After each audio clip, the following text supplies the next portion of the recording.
पारू, अगं आवर लवकर. आता शंभूबाळ येतील धावत पळत आणि म्हणतील भूक लागली आणि मग दंगा करतील. अगं आणि काय हे केवढे मोठे लाडू बांधलेस, तुला माहितीये ना त्यांना आवडत नाही. ध्यानातच राहिलं नाही. आणि धाराव कुठे आहेत? त्यांची खिंडा तो कोणी रोखून धरली? पुतळाबाई, हे बघा अंगरखे किती मळवलेत बघा, आणि काही उसवलेत सुद्धा. हे असं आहे शंभू बाळांचं, कुठेही बसतात, कसेही उठतात. द्या, आम्ही धुवायला देतो. घ्या. आणि कल्याणी, संदुका जमादार खान्यात ठेवा. कल्याणी, आले ना ध्यानात? जी राणी साहेब. पुण्यांदा नाही लागायचं ना हे? पुन्हा कशाला लागतील? शंभूराजे आता कायमचे झालेत. हो तर आता 4-5 गड मोगलांच्या ताब्यात द्यायचे. येत्या 4 रोजात दिलेही जातील. मग छावणीत जाण्याचं काय कारण? बरं झालं बाई, आपलं लेकरू आता आपल्या नजरेसमोर. हो ना, गडावर त्यांच्याशिवाय करमेना. गड किती सुना सुना वाटत होता नाही? हो ना, आपण म्हणायचं म्हणून म्हणत होतो जामीन जामीन, पण तशी ही कैदच हो. खरंच, मोगलांच्या छावणीतील कैद.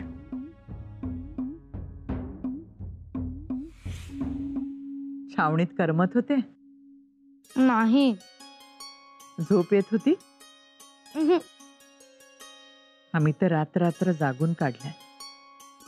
खूप गोंधळ गोंगाट असायचा रात्रंदिवस. मिर्झा राजे बोलत होते का? हो. मातब्बर आहेत ना, अंबरचे राजे, शिवाय औरंगजेबाच्या विश्वासातले. प्रणाम दादाजी.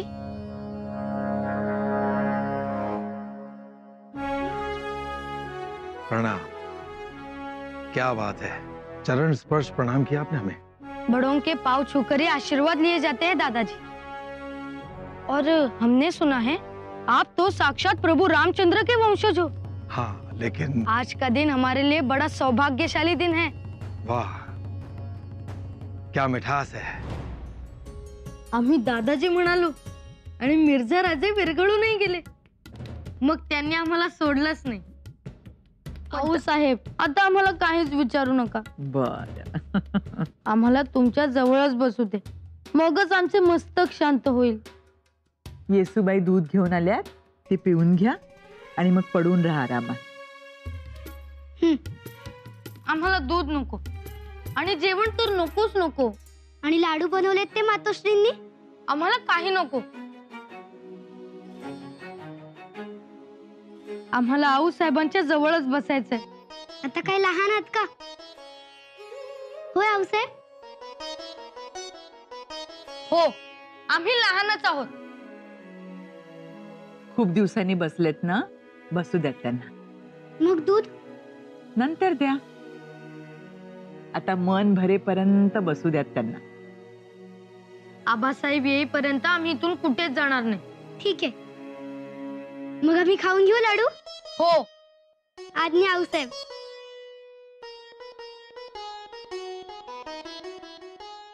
आऊसाहेब, आम्ही झोपू तुमच्या मांडीवर.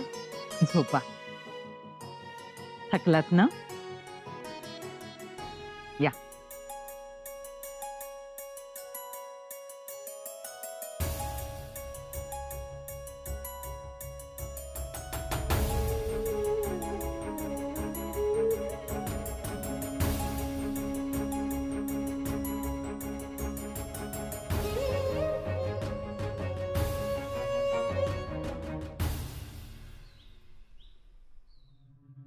अल्लाह के रहम करम से हमने दक्कन पर अपने कदम रखी दिए।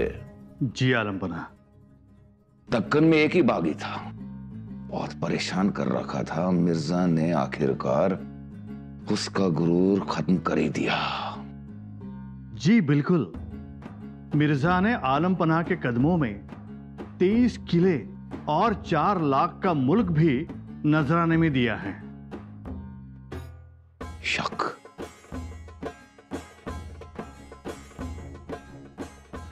हो रहा है हमें। जिस शिवा ने हमारे मामू जान शाइस्ता खान की उंगलियां काट दी, वो मिर्जा के पांव छूता है। समझ में नहीं आता। शक हो रहा है, वाकई शक हो रहा है। हो सकता है। आप क्या नहीं देख सकते, क्या नहीं सुन सकते? सियासत के माहिर जासूसों को दक्कन भेज दिया जाए और वहां के हालात की मालूमात की जाए। जी आलम पनाह। और उस मिर्जा से पूछा जाए कि उस काफिर के बेटे संबा को 5000 मनसब भी हम ही दें और उसकी फौज का खर्चा भी हम ही उठाए, क्यों? मालिक हिंद, अब संबा हमारी मुगल हुक्म तले हैं, नौकर है हमारा। अगर नौकर है तो नौकर की तरह रहे, उसे मालिकाना दर्जा क्यों?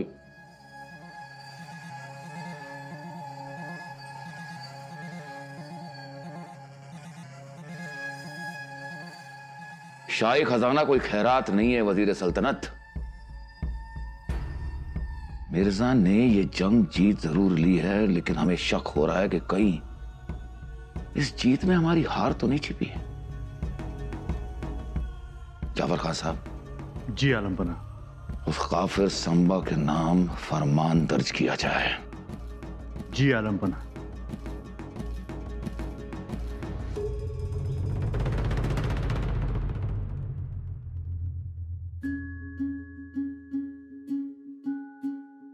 शंभूराजे,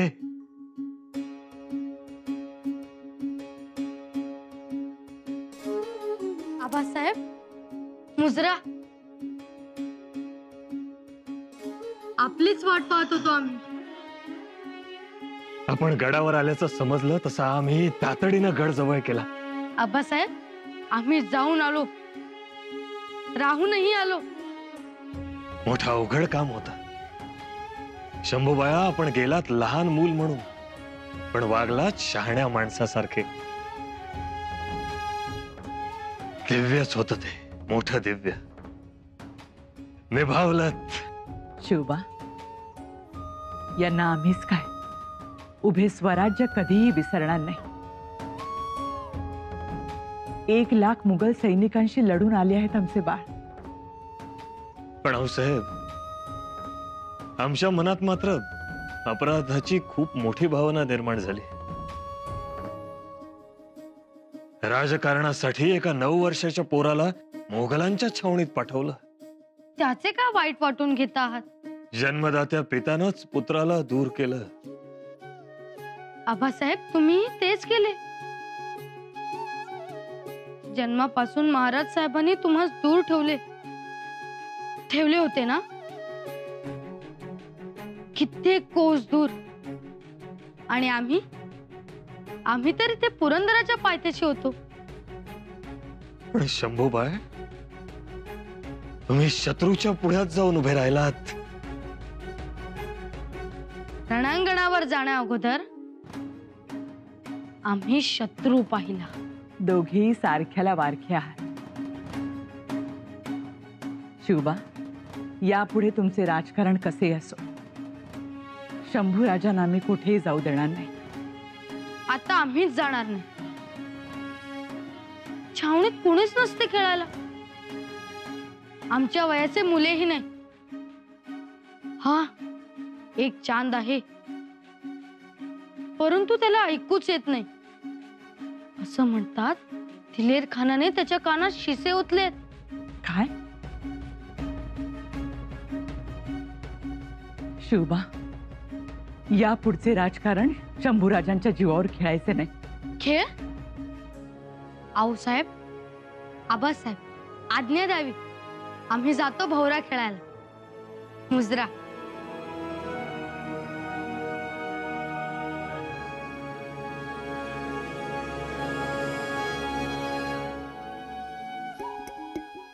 शिवबा,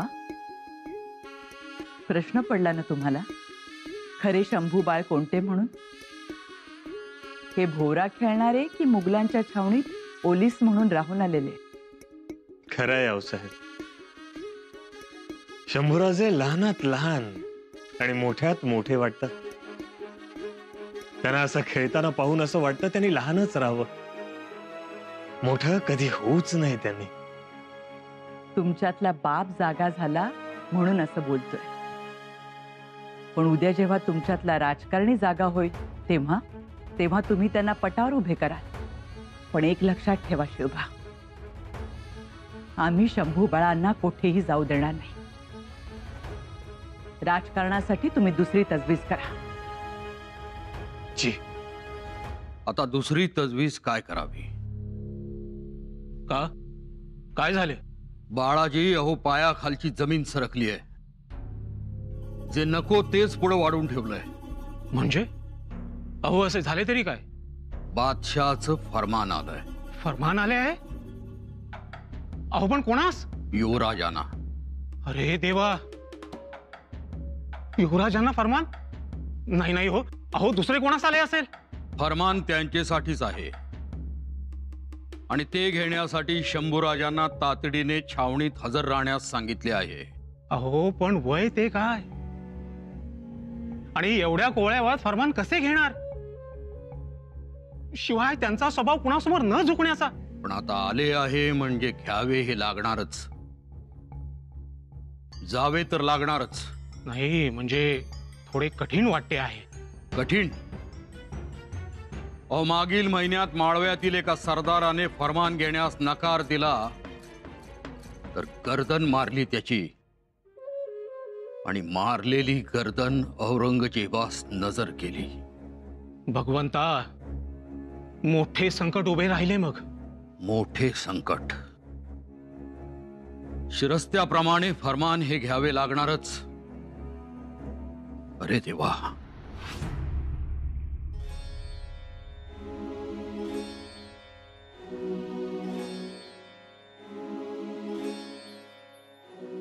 तुम्ही तरी लक्ष द्यायचे भगव्याकडे. आम्ही लक्ष देणार होतो, पण आमचं लक्ष तुमच्याचकडे होतं, म्हणजे सगळ्या राजगडाचंच. आता बहाणा बनवू नका. तुम्ही तरी सदरेवर सांगून भगवा बदलायला पाहिजे होता, आणि भगवा 7 दिवसातून एकदा बदलावा, म्हणजे तो दिसतोही छान, रसरशीत, आणि त्यालाही मज्जा येते डौलाने फडकण्याची. पण तुम्ही कंटाळा केला. खरंच हो, आम्ही म्हणजे आता यापुढे लक्षात ठेवा. शंभूराजे, कुठे होता तुम्ही? किती शोधलं तुम्हाला? मातोश्री, आम्ही भगवा बदलायला गेलो होतो. एवढे थकून भागून आलात, जरा आराम करायचा तर ते नाही. आणि एवढी माणसं आहेत, कुणीही बदलला असता. परंतु मातोश्री, आपण बदलणे आपल्या हाताने ते चांगले वाटते. त्याचं सळसळणं बघितलं की चेव येतो. तो अंगावर लपेटला की अंगावर शहारा येतो. तुम्ही ऐकणार नाही. ऐकतच नव्हते. तुम्ही यायच्या अगोदर आमच्या अंगावर गुरगुरलेही. शंभूराजे, सूनबाईंवर गुरगुरत जाऊ नका. आम्ही गुरगुरलो येसू? गुरगुरलो? बघा, आता डाफरूही लागले. आम्ही काही डाफरत नाही, उलट याच आम्हाला डाफरतात. बघा ना मातोश्री, सांगा ना युवराजांना. असं ते नव्हते तेव्हा तुम्हीच म्हणत होता. युवराज नाहीत, ते चिडले की बरं वाटतं. त्यांचं गुरगुरणंही आवडतं तुम्हाला. मग आता काय झालं?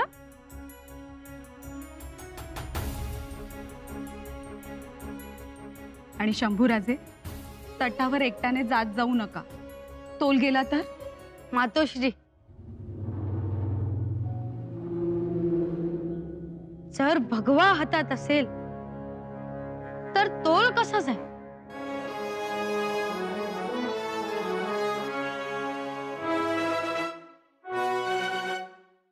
जगदंब.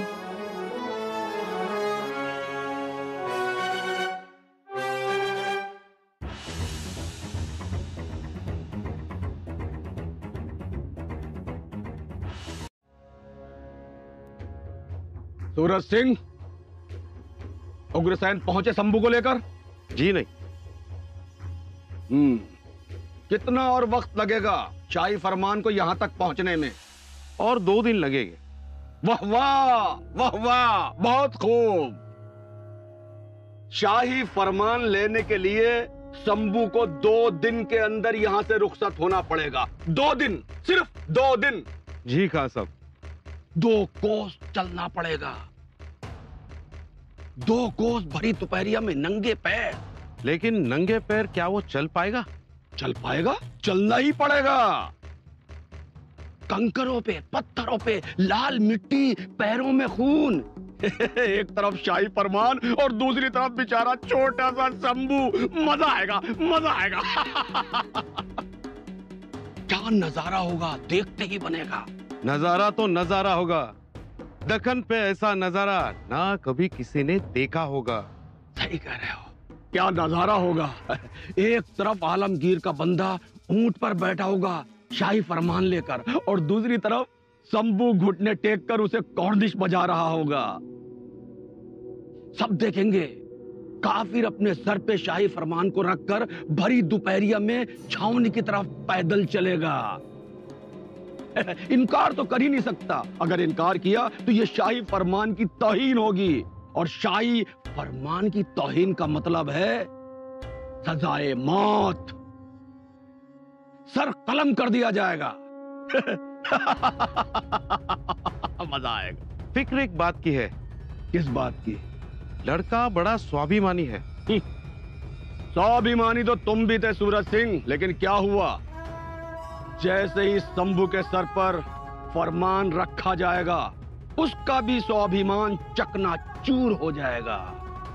मर जाएगा वो, खत्म हो जाएगा, और पैदा होगा एक नया गुलाम, जहां पना आलमगीर का गुलाम शंभू।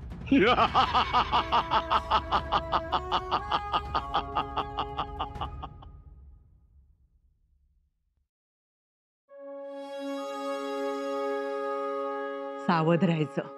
12 महिने अष्टोप्रहर. हे काय शंभूराजे, आपण आऊसाहेबांच्या मांडीवर? हो. उद्या तुम्ही औरंगजेबांचे मनसबदार होणार, आणि तुम्हाला आऊंची मांडी सोडवत नाही? खूप बरं वाटतं आम्हास इथे. मग मनसबदारी मिळणार नाही. जर आऊ साहेबांच्या मांडीवर बसायला मिळत असेल तर नकोच ती मनसब. मग हा असला मांडीवर बसणारा मनसबदार त्या औरंगजेबाच्या काय फायद्याचा? उद्या तो तुम्हाला 2 लाख रुपये देणार, 5,000ची फौज देणार, त्यासाठी खर्च देणार, निशाण नौबतीचा मान देणार, आणि तुम्ही कुठे? राऊसाहेबांच्या मांडीवर. असू द्या हो. या आसनावर त्यांचंच राज्य. बघितलं? झाली तयारी? हो, पालखी तयार आहे. आबासाहेब, उद्या फरमान घ्यायचं आणि लगेच माघारी यायचं ना? बिलकुल. शिवबा, उद्या दिवस मावळेपर्यंत माघारी आलं तरी चालेल. आता छावणीत जास्ती दिवस मुक्काम नको. आम्हीही छावणीत राहणार नाही. ठीक. आता तुम्ही सगळ्यांचा निरोप घेऊन दिंडी दरवाजावर या. जी.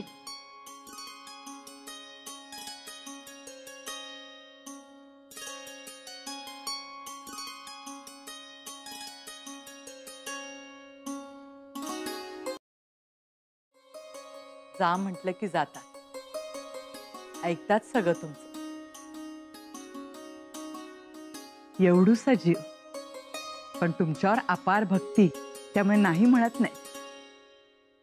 कष्टाची, परिणामाची पर्वा करत नाही. खरं आहे आऊसाहेब. त्रास किती हो, त्यांना पाहिजे असतात फक्त त्यांचे आबा. आताच बघा ना, तुम्ही सांगितलं तर आमच्या मांडीवरून उठले आणि छावणीत जायला निघाले. आऊसाहेब, आम्हास भीती फक्त एकच.